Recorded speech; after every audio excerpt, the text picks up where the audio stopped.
Welcome to this week's edition of the Chicago Phoenix, the only show that's required to tell you we aren't taking money from the administration.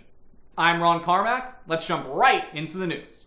Last week, the liberals actually owned themselves when the CDC announced that they no longer require masks. I don't say this often, but for once, I actually agree with the New York Times, who said, quote, on April 27th, the CDC said that fully vaccinated people generally no longer need to wear masks. People who haven't gotten their shot can also go without a mask. That's right. There's really no other way to interpret this. I say this loud and clear.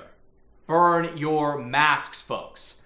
I don't want anyone twisting my words here to come up with a meaning they prefer. And don't get me wrong, I'm happy, but also we hear so much of this back and forth. First they say no masks for a week, and then they say yes masks for 13 months. And now again, no masks. Make up your minds, CDC, because I don't know about you, but I will never allow changing circumstances to change my opinion. Boycotts are in the news again, as corporations and citizens are weighing in on recent Georgia laws protecting ballot access for all those who are willing to starve in a line for 4 hours. Recently, companies like Coke, Delta, and the MLB have divested from Georgia, and national media figures like President Trump have called for counter boycotts. Now, I want to be an ethical conservative consumer, but I'm starting to think these boycotts are going too far. How am I supposed to keep track of what to buy or not to buy? Is Coke a communist soda? Will flying on Delta Airlines lead to the country losing track of family values? Or will they just lose track of my luggage again? Who knows anymore? That's why I've invented a brand new tactic for principled conservatives. When companies infringe on our rights by refusing to give us money, what do? Do we stoop down to their level and use their own tactics against them?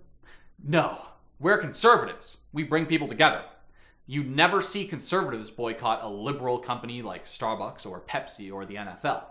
We do the opposite of a boycott. I call it a girlcott. That's right, liberals. Boycotts are transitioning. Let's take Coke as an example.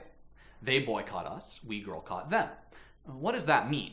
Do we say angry things about them on television? Of course, but do we stop buying their products? No. Do we sell the $272 of stock we own in them? Also no. Do we go on TV and get performatively mad in the hopes of raising their stock price and filling our own pockets? No, that would be ridiculous. Anyway, girlcotts, please tell your friends. Moving on, let's talk about Oscar season. Just over a week ago, Chadwick Boseman, rest in peace, was robbed of the Best Picture award for his role in Ma Rainey's Black Bottom. Once again, the Academy has shown their complete disrespect for an amazing performance and display of... Okay, I didn't actually see that movie, but it's not important. I'd like to honor the memory of a great actor by remembering another one of his performances, his role of T'Challa in Black Panther. Now, the good people at the Chicago Thinker have just completed a 3-part analysis of the Captain America franchise as a demonstration of conservative ideals. In honor of the Black Panther's greatest role, I'll do the same for his movie. First, Black Panther clearly opposes violent rioting. Its villain, Killmonger, plans to enact violent revolution, but is ultimately thwarted by our hero, who understands that violence only seeks to undermine the system, and he knows the system works for him. Why overthrow it? Second, Wakanda shows the necessity of states' rights. When T'Challa almost dies, he is saved because the isolationist Jabari tribe were able to find him and nurse him back to health. If they weren't isolated and didn't have control over their own healthcare, T'Challa could have died.